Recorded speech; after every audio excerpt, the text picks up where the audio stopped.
Assalamualaikum warahmatullahi wabarakatuh. Alhamdulillah, wassalatu wassalamu ala rasulillah wa ala alihi wa sahabatihi wa mawala.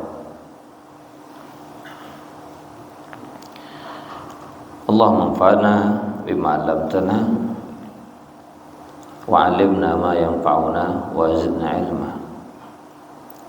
Allahumma inna na'udzubika min qalbin la yakhsha wa min nafsin la tashba wa min ilmin la yanfa' wa min da'watin la yustajabu laha wa karaman ya rabbal alamin. Para jamaah, para muslimin, semoga Allah senantiasa meridai, merahmati dan memberikan pertolongannya kepada kita semua. Ini adalah karunia yang kita dapatkan darinya untuk supaya kita menjadi hamba yang mau bersyukur, hamba yang mau ingat kepada Sang Pencipta. Allah menciptakan kita bukan untuk main-main. Sesuai dengan firman-Nya, afa hasibtum annama khalaqnakum abasan. Apakah kalian menyangka kami menciptakan kalian hanya untuk main-main? Wa annakum ilaina la turja'un. Dan kalian menyangka tidak akan dikembalikan kepada kami, itu salah. Justru kita diciptakan oleh Allah dengan satu maksud, untuk kita diuji. Hidup di dunia ini apakah akan betul-betul menjadi hamba Allah, ataukah kita ini yang justru main-main, diperintah menjadi hamba Allah malah tidak betul-betul menghamba kepada Allah, diperintah sholat malah meremehkan sholat, diperintah beribadah enggan untuk beribadah.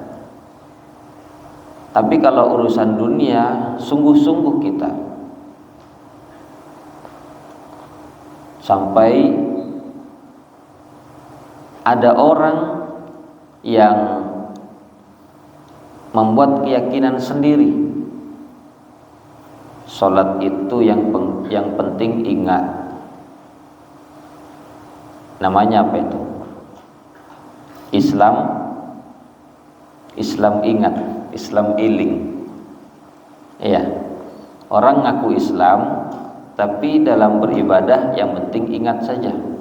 Ada aliran solok, kata orang, itu aliran kebatinan. Kalau ketemu dengan orang semacam ini lalu diajak untuk sholat, ayo Pak sholat, sudah, padahal belum. Ditanya kapan sholat, di hati. Maksudnya bagaimana? Yang penting ingat. Itu sudah dinilai sebagai sholat katanya. Nah giliran makan, coba sampean ajak makan, ayo Pak makan, ayo. Sampean bilang sudah Pak makan. Kapan mah kita belum makan? Yang penting ingat. Mau protes, mau muntangakan, makun lapar dong, ya kan? Itu kalau urusan dunia dan urusan perut, orang-orang semacam ini harus dia buktikan. Tapi kalau untuk urusan agama, main akal-akalan, yalah di dunia. Tapi nanti pada kehidupan akhirat Allah akan balas. Dan saya yakin di antara kita tidak ada yang semacam itu ya. Orang mau main-main dengan agama. Insyaallah tidak ada di sini yang punya keyakinan Islam iling. Ada?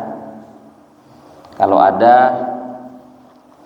ya, kalau ada di antara kita kalau jam-jam makan, yang penting ingat saja sudah anggap selesai makan. Tapi tak kira Pak. Menudusan tahu bakun kudu ngakan sih. Para jemaah sekalian yang sama-sama berbahagia, pembahasan kita pada subuh ini kita mau membahas hadis Rasul Shallallahu Alaihi Wasallam. Hadis yang ketiga. Pertemuan sebelumnya hadis pertama ya, atau kedua? Sudah. Pertama. Kedua sudah kayaknya. Belum ya. Nanti kita masuk yang kedua aja. Bismillahirrahmanirrahim.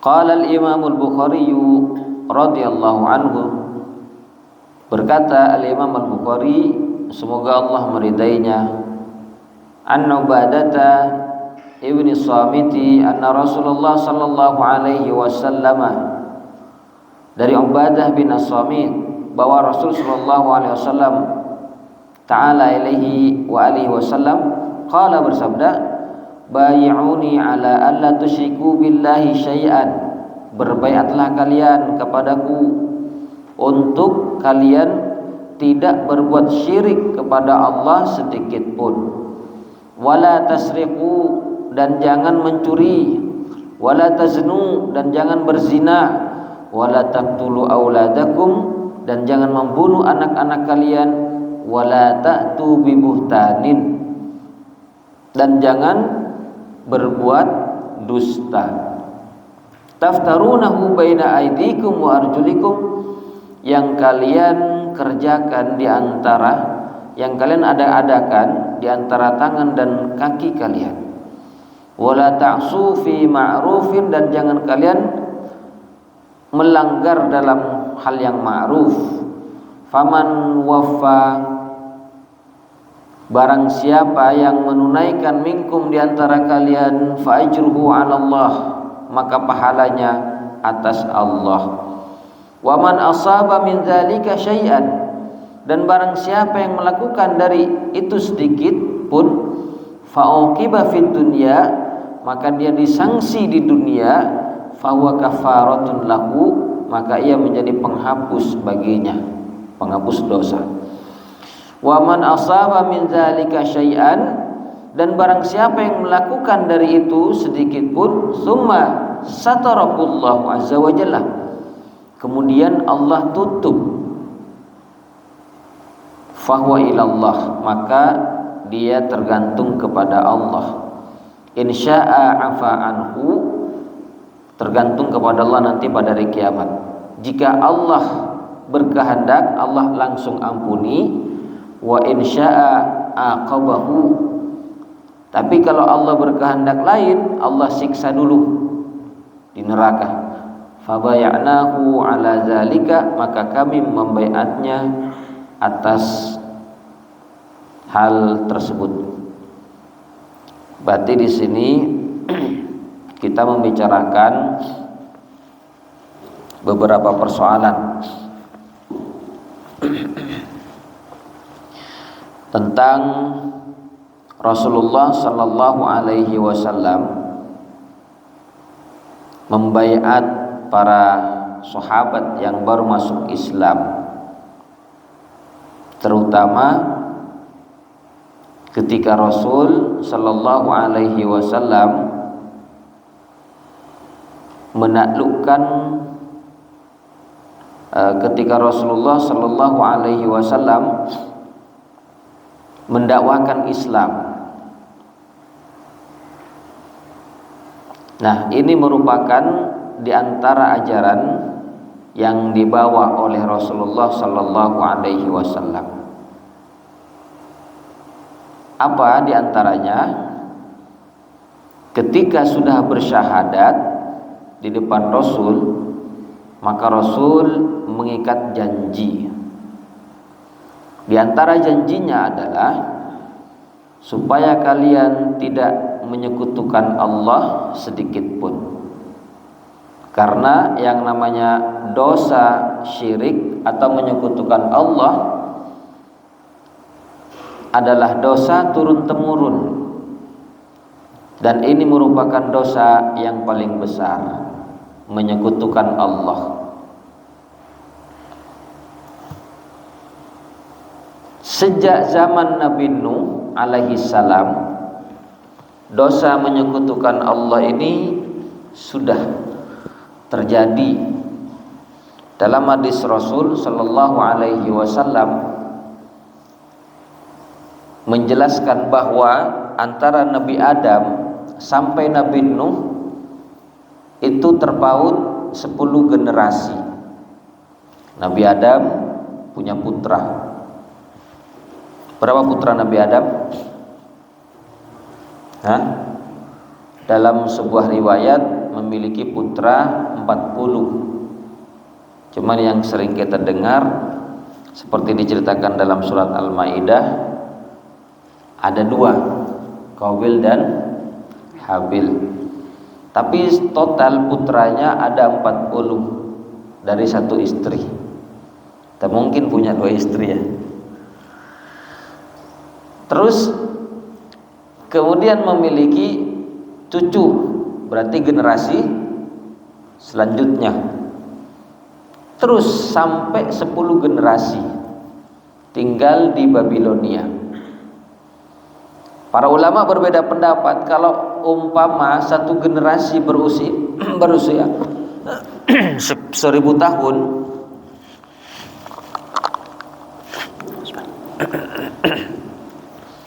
kalau umpama 10 generasi berusia 1000 tahun, satu generasi berusia 1000 tahun, berarti sampai 10 generasi jarak antara Nabi Adam sampai Nabi Nuh 10.000 tahun. Ada yang memperkirakan berarti jarak antara Nabi Adam sampai Nabi Nuh 10.000 tahun. Kalau hitungannya setiap generasi 1000 tahun, karena Nabi Adam umurnya 1000 tahun, Nabi Nuh juga 1000 tahun umurnya Pak. Tapi ada juga yang memperkirakan, menafsiri 10 generasi dengan total masa 1000 tahun saja. Kita dengan Rasulullah berapa tahun? 1400 tahunan kita dengan Rasul. Nah, kata Rasul sallallahu alaihi wasallam, awalnya ketika para pemimpin tokoh-tokoh agama dari keturunan Nabi Adam meninggal, namanya Wad, itu diantara anak-anak Nabi Adam, diantara cucu-cucu Nabi Adam yang paling soleh dan menjadi pemimpin agama bagi komunitas ini, ada yang bernama Wad. Terus ada yang bernama Suwa, ada yang bernama Yahus, ada juga yang bernama Ya'uq, ada yang juga bernama Nasr. Ketika pemimpin-pemimpin soleh ini wafat, maka orang-orang di Babilonia mereka merasa bersedih yang sangat, sehingga untuk mengenang kesolehan, kebaikan, dan menumbuhkan semangat ibadah yang sama, orang-orang seringkali mereka tinggal di sekitaran kuburnya sambil mengenang bersedih. Tidak lama datanglah iblis menjelma seorang laki-laki yang tua. Dia menjelma manusia, datang. Kalau bahasa kita, kenapa kalian? Kami sangat bersedih karena kehilangan pemimpin kami yang soleh. Oh begitu. Begini saja, bagaimana kalau umpama aku bikinkan patung yang wajahnya persis seperti yang meninggal ini, biar kalian tetap bisa mengingat wajahnya. Masa bisa? Bisa. Dibikinkan oleh iblis patung, ditaruh di suatu tempat, sehingga apa? Orang-orang ada yang tetap duduk di sekitar kuburnya, ada yang datang ke patung, sehingga mereka merasa terobati. Kemudian datang lagi yang kedua kali, iblis bertanya, gimana? Wah, kami merasa lebih senang, kami bisa mengingat wajahnya pemimpin-pemimpin kami. Bagaimana kalau umpama aku ajari kalian cara membuat patung, sehingga setiap rumah bisa dikasih patung pemimpin kalian. Diajarilah oleh iblis dan orang-orang bisa membuat patung. Para jemaah sekalian, maka tidak perlu susah-susah jauh-jauh datang ke tempat, di rumah bisa dibikinkan patung. Pada generasi ini bertujuan agar mengenang dan menimbulkan semangat ibadah yang sama, mengenang kebaikannya, kesolehannya, menumbuhkan semangat yang sama dalam beribadah. Tapi generasi selanjutnya sudah mulai ada pergeseran. Mungkin bapak-bapak kita membuat patung tujuannya bukan hanya untuk mengenang, tapi bagaimana menjadikan sebagai sarana lewat patung ini. Berganti generasi dan generasi selanjutnya betul-betul sudah menyembah kepada patung, yang awalnya sebagai sarana mengambil keberkahan, yang akhirnya betul-betul menyembah kepada patung, tidak lagi menyembah kepada Allah dalam waktu yang begitu panjang. Maka Allah utuslah Nabi Nuh alaihi salam mengajak umatnya yang sudah tidak lagi menyembah kepada Allah, yang disembah adalah patung. Maka Nabi Nuh bangkit mengajak umatnya, kaumnya beribadah kembali kepada Allah. Sampai dikatakan 950 tahun berdakwah. Coba bayangkan, 950 tahun. Itu pun tidak membuahkan hasil yang signifikan. Hanya beberapa saja yang mau ikut. Akhirnya Nabi Nuh sudah mengadu kepada Allah, Rabbi inni da'autu qaumi lailan wa nahara. Ya Allah, aku sudah mengajak kaumku siang dan malam. Falam yazidhum du'ai illa firara. Tidak menambah seruanku melainkan semakin lari mereka. Summa asrartu lahum. Kemudian saya ajak sembunyi-sembunyi, ada yang terang-terangan, pun mereka banyak yang lari. Bahkan mereka mengancam, ya Allah, mengganggu, usil, mengancam. Di antara mereka ada yang mengatakan, di antara kaum Nabi Nuh mengatakan, la tazarunna alihatakum wala tazarunna waddan wala suwa'an wala yaghutha wa ya'uq wa nasra. Hai kaumku, jangan kalian tinggalkan Tuhan-Tuhan kalian. Jangan kalian tinggalkan Wad, Suwa, Yaghus, Ya'uq dan Nasr. Berapa tahun? 950 tahun. Benisa kecil, Pak. Ini beda dengan pengajian loh ya. Kalau pengajian saya dijemput sama Pak Jamsa tadi, ya, ada mic didengarkan. Ini ngajak datang door to door.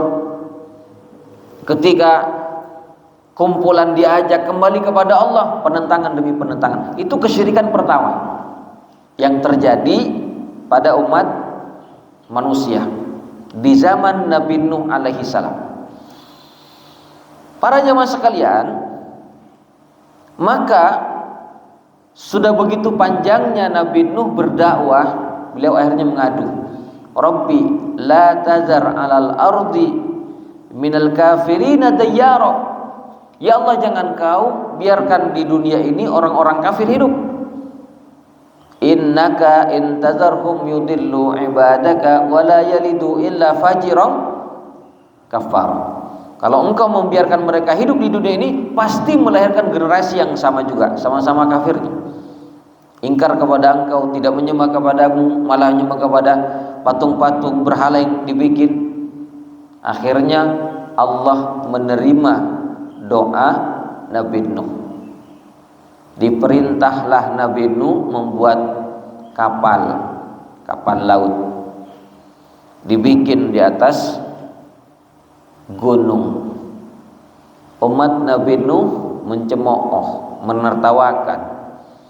Kapal laut dibikin di pinggir pantai, ini malah bikin di atas gunung. Apa tidak miring gitu? Ya kan? Ditertawakan loh. Belum lagi usil, siangnya mengumpulkan kayu, mempersiapkan, malamnya kecapean beliau tidur istirahat, malah diganggu, dirusak oleh kaum itu. Akhirnya Nabi Nuh ngadu lagi, ya Allah, mereka menggangguku. Allah perintahkan, ya Nuh, ittakhid kalban yahrusuka.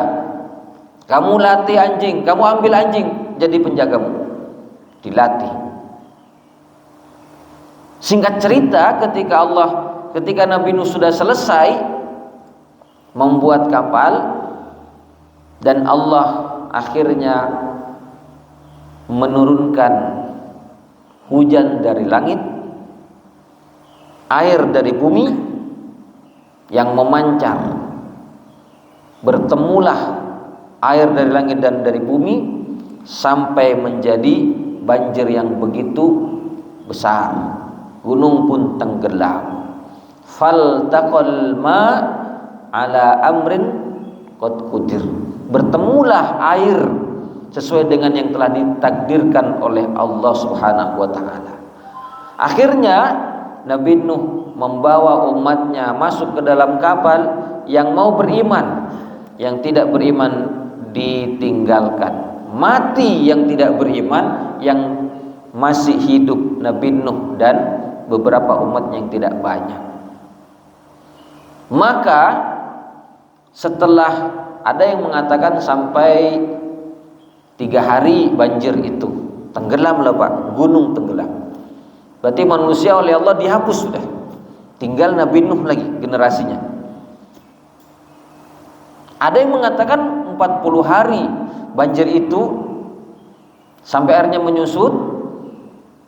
Fastawat alal judi, gunung itu kapal itu kemudian berlabuh di atas gunung Judi. Itu bahasa Quran. Gunung Judi di mana sekarang? Gunung Judi atau lembah Judi itu ada di Gunung Ararat.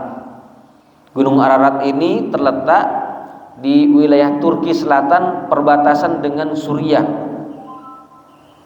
Gunung Judi atau lembah Judi di Gunung Ararat. Nah, ternyata para arkeolog sekarang ini sudah banyak menemukan, mereka menemukan sisa-sisa kapal Nabi Nuh, tapi sudah menjadi batu. Sampai meneliti mereka, di antara penelitiannya itu kayunya terbuat dari kayu jati. Dan kayu jati di dunia ini yang pertama tumbuhnya di mana? Bukan di Kalimantan, Pak. Kalimantan pengembangan. Gunung kayu jati itu pertama tumbuh di dunia di tanah Jawa. Sehingga ada prediksi Nabi Nuh mengambil kayu jati di tanah Jawa. Apa mungkin? Sangat mungkin loh, Pak. Karena kalau dilihat dari ilmu pengetahuan, dataran ini dulunya satu, tidak terpisah. Tapi karena terjadi banjir yang begitu besar sampai gunung tertutupi, ditambah lagi dengan adanya gempa-gempa bumi, sehingga terjadi pecah daratan, terbentuk laut-lautan tadi. Terus yang kedua, Nabi Nuh secara fisik besar. Nabi Adam saja fisiknya berapa? Tingginya kata Rasul, panjangnya 60 hasta. Tapi bukan hasta saya, Pak. Satu hasta itu sacingkol nih, Pak. Kali 60. Sehingga diukur kuburan Nabi Adam sepanjang 27 meter sampai 30. 27 sampai 30 meter. Bungkannya urusan apa meter? Lancenggi. Jadi kalau misalkan zaman dahulu jalan kaki, Pak, sekali melangkah ya, berapa meter langkah? Kita kan hanya berapa itu? Senti. Itu sangat mungkin. Tapi itu hanya prediksi yang pasti. Quran sudah menginformasikan kapal yang dibikin oleh Nabi Nuh akhirnya berlabuh di bukit, di gunung atau lembah Judi yang ada di Gunung Ararat.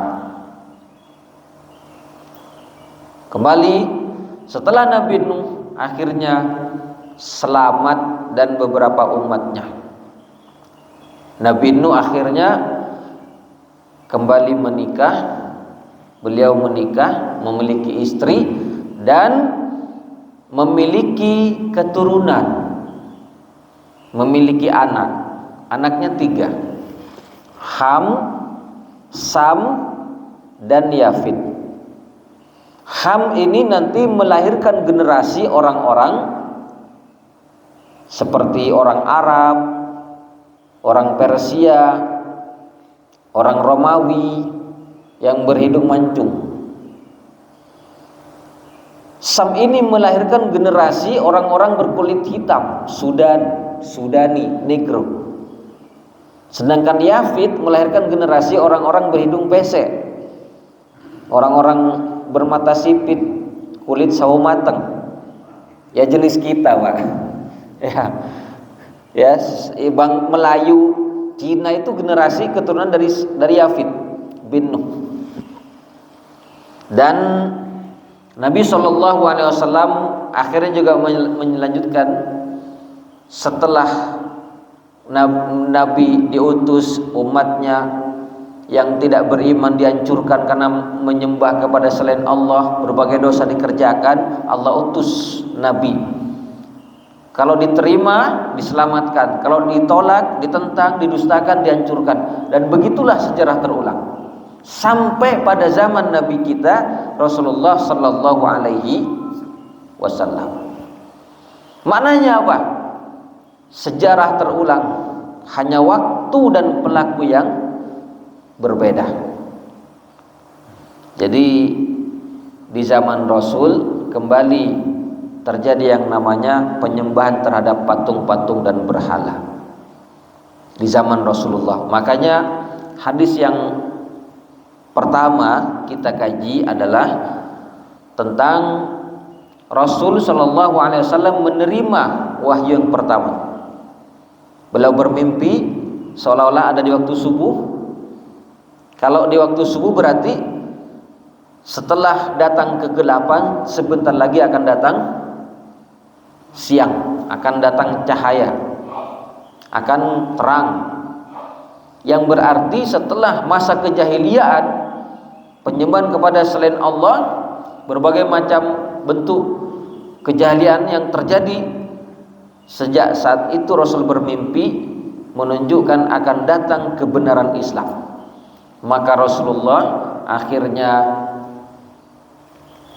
suka menyendiri, memilih tempat yang di Gua Hira bertahanus. Setelah mendapatkan wahyu dan menyebarkan Islam dalam waktu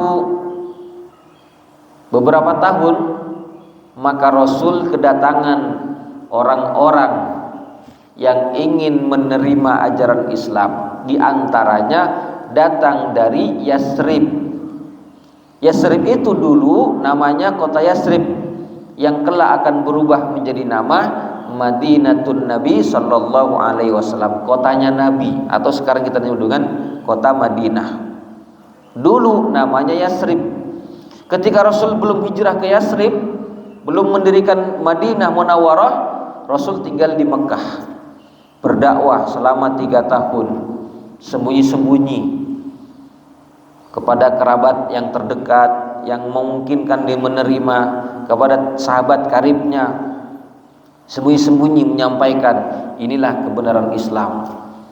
Pertama yang menerima dakwah Rasul istrinya Khadijah, karena Khadijah adalah yang paling percaya apapun yang diucapkan oleh suaminya mesti dibenarkan. Kalau kita bagaimana, Pak? Kalau kita yang tahu karakter seluk-beluk, ya, yang kenal jeluntrung kita kan pasangan kita, ya. Kalau mau karakter suaminya maka tanyakan istrinya. Kalau mau karakter istrinya maka tanyakan suaminya. Kalau suami yang baik atau istri yang baik tentu tidak akan membuka aib pasangannya, ya. Tapi kalau jujur, ya akan bicara padanya. Gimana suamimu? Baik, jujur, Pak. Ya kan cerita sendiri. Nah, tidak dengan Khadijah. Khadijah itu tidak menemukan celah bagi Rasulullah, tidak menemukan celah, tidak menemukan keburukan, sehingga percaya apapun yang diceritakan oleh Rasulullah. Kita kadang kan tidak jujur, Pak, ya. Saya yakin di antara kita mesti ada yang tidak jujur kepada istri, kepada suami. Ada hal yang mungkin disembunyikan walaupun itu remeh misalkan. Tapi Rasul Shallallahu Alaihi Wasallam begitu jujur, maka ketika menyampaikan sebuah kebenaran Islam yang bertentangan dengan keyakinan di masyarakat saat itu, Khadijah adalah orang pertama yang membenarkan Rasulullah Shallallahu Alaihi Wasallam. Terus disampaikan kepada Ali bin Abi Thalib, adalah sepupu Rasulullah yang masih kecil, yang oleh Rasul dirawat, dijadikan satu keluarga. Karena sahabat Ali punya bapak namanya Abu Thalib. Abu Thalib adalah paman Rasul yang membesarkan Rasulullah.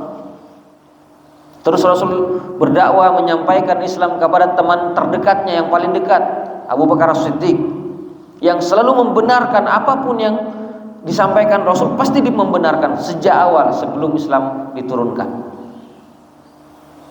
Abu Bakar sebelum mendapat nama Abu Bakar namanya Abdullah bin Quhafah. Jadi bersahabat dengan Rasul namanya Abdullah bin Quhafah. Kelak akan berubah nama menjadi Abu Bakar As-Siddiq, bapak perawan As-Siddiq yang paling membenarkan. Karena istri Rasul yang perawan satu-satunya adalah putrinya Abdullah bin Quhafah. Maka gelarnya itu bukan nama asli itu Abu Bakar, nama gelar. Nama aslinya Abdullah bin Quhafah. Ini disampaikan secara sembunyi-sembunyi. Nanti Abu Bakar menyampaikan kepada teman yang lain, siapa yang bisa menerima? Oh, disampaikan kepada Utsman bin Affan. Ini ada agama kebenaran, berbeda dengan yang terjadi sekarang, menyembah patung. Patung dibikin disembah sendiri, patung dibikin disembah, kan tidak masuk di akal. Ini yang kita sembah adalah zat yang tidak kelihatan. Dia maha besar, dia maha segalanya, dia justru yang menciptakan kita. Masuk di akal, diterima. 3 tahun sembunyi-sembunyi. Kemudian akhirnya Allah menyampaikan, wa anzir ashiratakal aqrabin, dan sampaikan ya Rasulullah, ya Muhammad, kepada kerabatmu yang terdekat.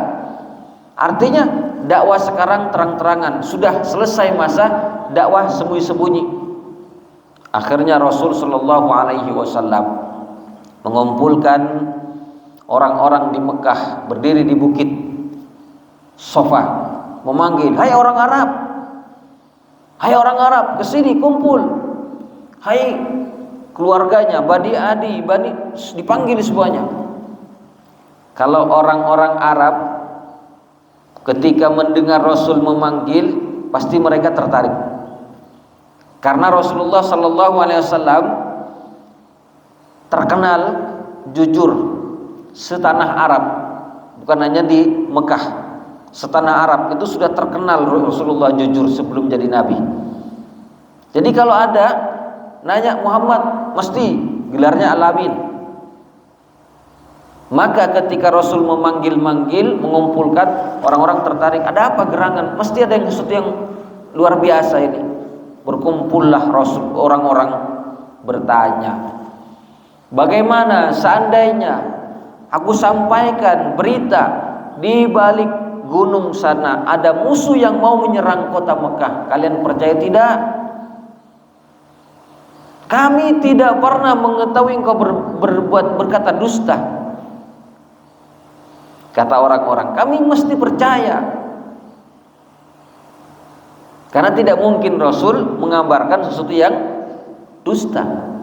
Maka Rasulullah menyampaikan, fa inni nadhirun lakum, sesungguhnya aku sekarang memberi peringatan kepada kalian tentang azab Allah yang pedih. Maksudnya apa? Kalau kalian tidak mau menyembah kepada Allah, kalau kalian menyembah kepada patung-patung dan berhala, akan ada siksa nanti pada hari kiamat yang begitu dahsyat.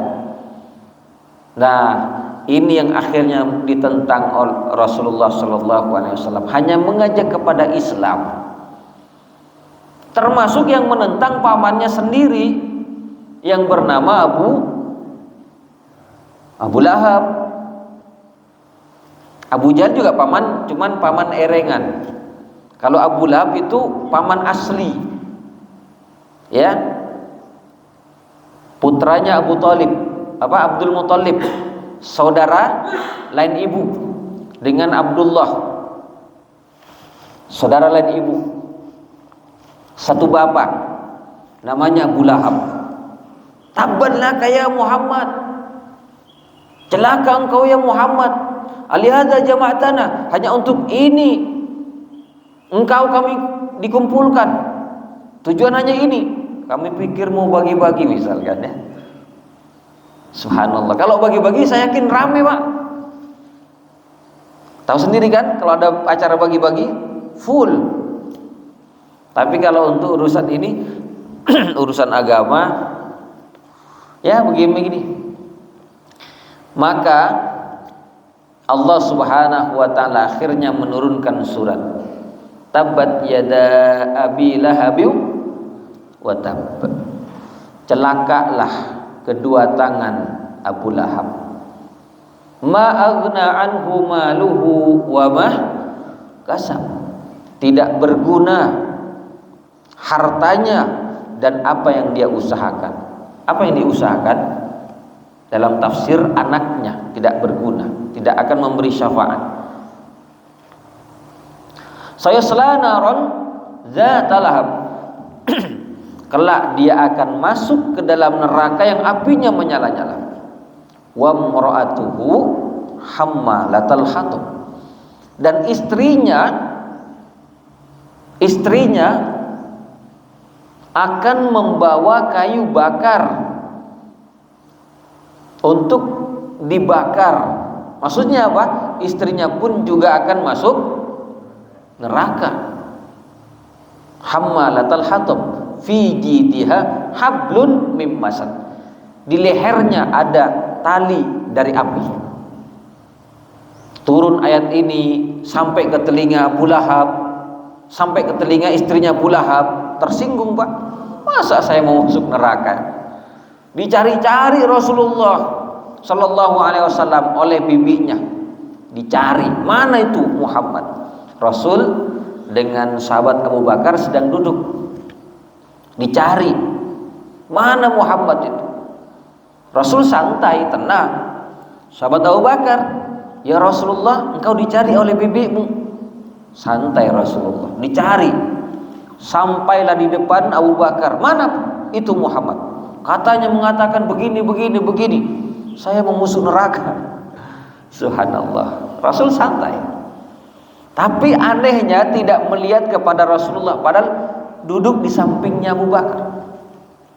Setelah ngomong, menyelesaikan, mengeluarkan isi kepalanya, marah, semarah-marahnya, pergi.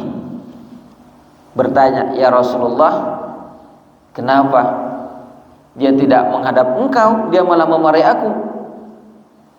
Karena dia tidak bisa melihat Rasulullah, ditutup pandangannya oleh Allah Subhanahu wa ta'ala. Sebab Rasul membaca ayat Al-Quran, wa idza qara'tal Qur'an ja'alna bainaka wa bainal ladzina la yu'minuna bil akhirati hijaban mastura. Kalau engkau membaca Al-Quran, kata Allah, akan kami jadikan antara dirimu dengan orang yang tidak beriman hijab, penghalang, masturo, yang menghalangi. Jadi terhalangi pandangannya istrinya Abu Lahab kepada Rasulullah sallallahu alaihi wasallam. Ini jadi doa. Timun bodoring jahat kan macam nikah, Pak. Wa iza qara'tal Qur'an ja'alna bainaka wa bainal ladzina la yu'minuna bil akhirati hijaban mastura. Yang tidak percaya kepada hari kiamat dihijab oleh Allah. Timun bodoring jahat, ada orang tidak baik, baca doa ini. Semoga Allah ijabah, tak bisa ninggalin. Allah tutup. Para jemaah sekalian yang sama-sama berbahagia, Rasul sallallahu alaihi wasallam akhirnya mendakwakan Islam terus. Tapi penentangan demi penentangan semakin bertambah. Seiring perjuangan Rasul yang semakin gencar, penentangan juga semakin gencar. Akhirnya Islam juga terdengar ke luar Mekah. Sampailah terdengar ke kota Yasrib. Datang utusan dari kota Yasrib bahwasanya sudah ada seorang yang mengaku nabi dengan bukti-bukti mukjizat, dan ternyata dari Yasrib, tentu bukan langsung, perjalanannya 13 tahun. Ya, 13 tahun Rasul berdakwah di Mekah. Tidak serta-merta langsung datang, 13 tahun loh, Pak. Baru 13 tahun kemudian Rasul, sahabat dipukuli, diintimidasi. Rasul juga pernah diboikot selama 3 tahun. Ditempatkan di sebuah lembah Syi'ib khusus bagi Rasul dan pengikutnya. Tinggal di situ. Tidak boleh berjual beli, tidak boleh, pokoknya diboikot. Sampai 3 tahun tidak makan. Tidak dikasih apapun. Yang jadi pengikut Rasul tidak makan, bahkan makan rumput, sampai sebegitunya, Pak, untuk mempertahankan iman. Yang pada akhirnya datanglah utusan dari kota Yasrib. Beberapa orang, gelombang pertama disebut dengan Bai'ah Aqabah. Terus Bai'ah Aqabah yang kedua datang, lebih banyak lagi jumlahnya. Karena pada pertama Bai'ah Aqabah yang pertama disebarkan Islam di tanah Yasrib. Kenapa justru masyarakat Yasrib yang menerima, yang menyambut Islam, kok bukan kota Mekah? Kenapa kota Yasrib? Ini adalah yang menarik. Yasrib itu dahulunya, sebelum menjadi sebuah kota bernama Yasrib, dahulunya ada seorang laki-laki soleh bernama Yasrib. Dia, Yasrib ini merupakan orang imigran lah kalau bahasa kita sekarang ya, pendatang dari Yaman, salah satu dari keturunan Saba. Saba sebelum menjadi negeri Saba, Saba pun juga seorang yang soleh, yang kelak membuat satu kota, kotanya penduduknya beriman, menjadi negeri yang tentram, sejahtera, baldatun thayyibatun wa rabbun ghafur. Itu gambaran kota Saba dalam Quran. Istilah itu untuk negeri Saba. Penduduknya beriman, bertakwa, sehingga Allah kasih yang namanya kesejahteraan. Ada bendungan Ma'rib yang bisa dijadikan pertanian yang begitu hebat. Saking diberkahinya oleh Allah, Saba ini tidak ada yang namanya penyakit-penyakit kutu-kutu, bahkan kalau ada pendatang dari luar masuk ke negeri Sabah bawa kutu, bawa hama, mati kutu itu, Pak. Saking aman dan tentramnya, ketakwaannya, mendatangkan keberkahan dari Allah. Nah, Sabah ini berwasiat kepada kepada putranya, pergilah kalian ke tanah Arab, karena di sana suatu saat nanti akan ada nabi terakhir yang diutus.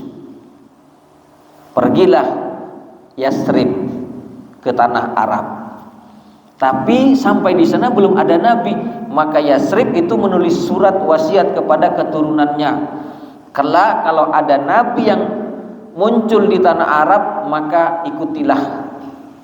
Maka setelah menjadi kota yang disebut dengan kota Yasrib, penduduknya terdiri dari dua suku, Khazraj dan Aus.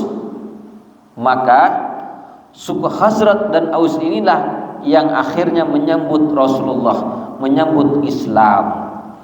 Maka datang gelombang pertama pada Bai'atul Aqabah yang pertama, beberapa orang datang malam hari bersembunyi-sembunyi dibaiat oleh Rasulullah. Ini diantara baiatnya. Bai'uni ala alla tusyriku billahi syai'an. Berbaiatlah kepada aku, berjanji, sumpah setia untuk tidak menyekutukan Allah. Wala tasriku, jangan kalian mencuri. Kenapa? Karena mencuri biasa di zaman itu. Maka diantaranya jangan mencuri lagi. Wala tasnu, dan jangan berzina. Karena apa? Biasa di saat itu, yang disebut dengan zaman jahiliyah. Perzinahan itu biasa. Wala taqtulu auladakum, dan jangan kalian membunuh anak-anak kalian, karena membunuh anak-anak biasa. Apalagi anak perempuan, hal yang biasa. Tidak pakai sembunyi-sembunyi, Pak. Di zaman itu punya anak laki-laki itu sangat membanggakan, karena bisa diandalkan dalam perang. Perang bagi orang Arab itu hal yang biasa. Antar suku perang biasa. Suku Aus dan Khazraj di Madinah itu sama-sama keturunan Sabah, tapi menjadi suku yang saling bersengketa, musuh bebuyutan dalam satu kota. Apalagi punya anak laki-laki, bangga mereka, ini akan kita jadikan jagoan. Kalau punya anak perempuan, mereka marah. Dalam surat An-Nahl Allah firmankan, wa idza busyira ahaduhum bil unsa, kalau dikasih kabar salah seorang mereka dengan anak perempuan lahir, bayi perempuan, dhalla wajhuhu muswaddan wa huwa kadhib, langsung menjadi hitam wajahnya, merah, marah. Anak perempuan yang lahir. Biasa mengubur anak perempuan hidup-hidup. Itu betul-betul jahiliyah, Pak. Walaupun sekarang kan sudah mulai, ya paling sembunyi-sembunyi sekarang. Yang sembunyi. Jahiliyahnya kembali lagi. Ya pencurian kembali lagi. Pembunuhan kembali lagi, kesyirikan kembali lagi pada zaman ini. Maka Rasul menyuruh membaiat, diantaranya ini. Para jemaah sekalian yang sama-sama berbahagia, sudah jam 5.27, sudah setengah 6 ya. Kalau kita selesaikan lanceng nih kawan. Tapi saya kira cukup ya. Dan mungkin kita akan selesaikan pada pertemuan yang akan datang. Malam mantar, ulun sambian, pakul semangat ngaji. Allah menjaga umur kita sehingga mempertemukan pada majelis yang akan kita kerjakan pekan selanjutnya. Demikian, insyaallah sebelum saya tanya lagi. Oh, beda. Penjelasan tentang menyembah. Sepengetahuan kita, menyembah itu hanya sholat dan menyembah orang tua. Iya. Saya minta penjelasan yang lebih jelas tentang menyembah. Iya, memang bahasa kita ini adalah bahasa yang kadang memiliki makna yang tidak jelas juga ya. Jadi kayak menyembah. Nyembah itu kepada orang tua, nyembah itu sebenarnya bukan nyembah ya. Tapi ya mungkin songkem lah. Songkem itu salaman, salim ya. kepada orang tua. Maka bahasa yang benar itu sebenarnya dengan bahasa Arab. Bahasa yang benar. Cuman kadang bahasa Arab ini kalau diterjemahkan dengan bahasa Arab kadang kurang pas. Makanya mengembalikannya dengan bahasa Arab. Kita perlu menggunakan istilah-istilah dalam syariat tetap dengan istilah bahasa Arab. Salat, cuman kita kadang mengartikan dengan sembahyang. Padahal sembahyang itu berasal dari bahasa zaman dahulu, sembah yang Sang Hyang Widi. Ya, menyembah kepada Sang Hyang Widi. Tuhannya orang Arab, orang Jawa kuno. Sang Hyang Widi itu siapa ya? Jin atau siapa ya? Ya, yang benar sholat, puasa. Yang benar itu siam berpuasa. Jadi kita cobalah biasakan dengan bahasa-bahasa ini. Ibadah, beribadah, menggunakan bahasa ibadah. Maka kalau kita menarik menyembah dalam arti Islam, ya berarti beribadah, ya. Tapi kalau dalam arti akhlak, seperti tadi sembah sujud kepada orang tua misalkan, itu sebenarnya bukan untuk sujud betulan sama orang tua, bukan untuk bersujud sebagaimana kita sujud kepada Allah. Sebenarnya dalam rangka berbakti kepada orang atau birrul walidain, kepada orang tua. Cuman kan kadang rancu penggunaan ini. Maka yang benar ya birrul walidain, ihsan, berbuat baik untuk orang tua kita. Tapi kalaupun toh diartikan sembah sujud dalam arti yang sebenarnya, berarti syirik. Menyembah dan sujud kepada orang tua berarti syirik. Kita kan menyembah kepada Allah, sujud pun juga kepada Allah. Maka apa hukum sujud kepada makhluk? Hukum sujud kepada makhluk, apa hukumnya? Ada dua itu. Kalau sujud kepada makhluk, baik kepada orang tua atau kepada nabi sekalipun, dengan niatan ta'zim ka ta'zimillah, mengagungkan sebagaimana kita mengagungkan Allah dengan cara sujud kepada makhluk, hukumnya syirik.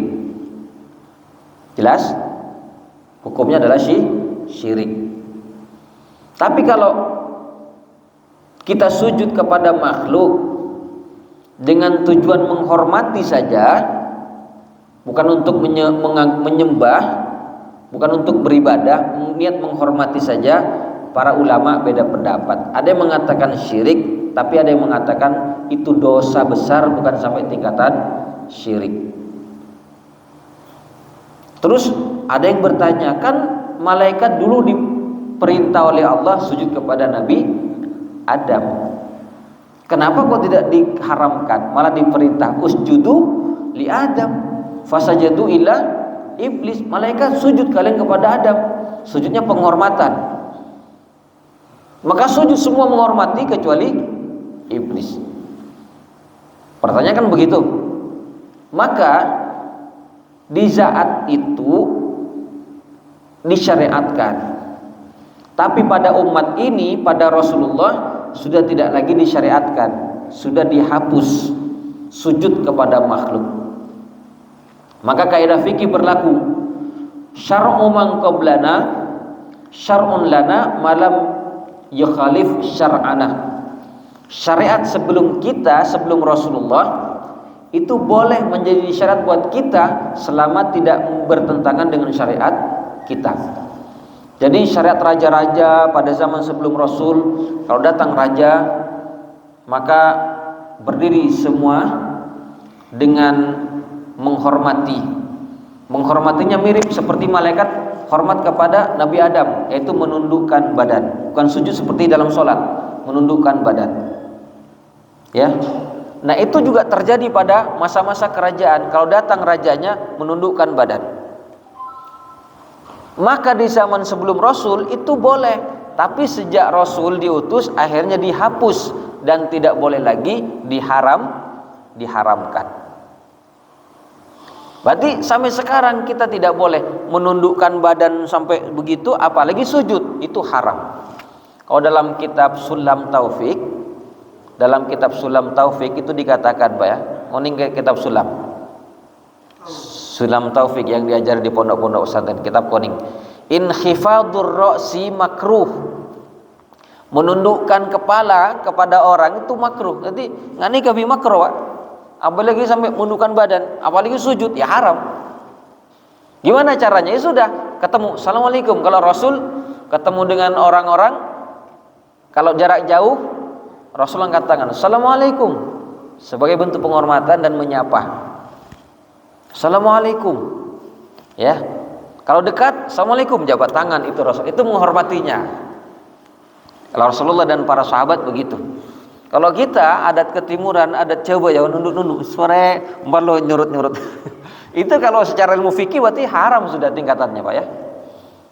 Kalau mengikuti larangan sujud. Makanya ketika beberapa sahabat yang mereka baru datang dari negeri Syam. Syam itu kalau sekarang meliputi 4 negara, Palestina, Yordania, Syria dan Lebanon. Itu dulunya di zaman Rasul, sebelum Rasulullah bahkan, itu negeri yang penduduknya agama resminya Nasoro. Nah, beberapa sahabat datang dari negeri Syam, ketemu dengan Rasulullah. Ya Rasulullah, kami mendapati di negeri Syam itu banyak di kanisah, gereja-gerejanya itu gambar-gambar pendeta-pendetanya itu sujud kepada pendeta, orang-orangnya, jemaatnya, sujud kepada pastor-pasturnya, sujud. Ya Rasulullah, bagaimana kalau kami sujud kepada engkau juga?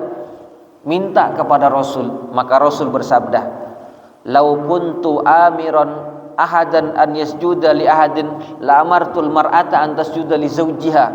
Kalau saya boleh menyuruh orang sujud kepada orang, saya pasti suruh perempuan sujud kepada suaminya. Kalau memang boleh, tapi ternyata tidak boleh. Kepada Nabi pun juga tidak boleh. Berarti sujud dalam rangka penghormatan kepada makhluk adalah haram. Jelas. Jadi kalau diartikan sujud yang sebenarnya berarti haram. Tapi kalau diartikan sujud dalam arti maknawi, sembah sujud maksudnya berbakti, berbuat baik, ya boleh. Senikah. Jelas. Jelas ki? Oke. Cukup ki? Melarmantar bermanfaat dan saya mohon maaf. Kaf bihadza. Assalamualaikum warahmatullahi wabarakatuh.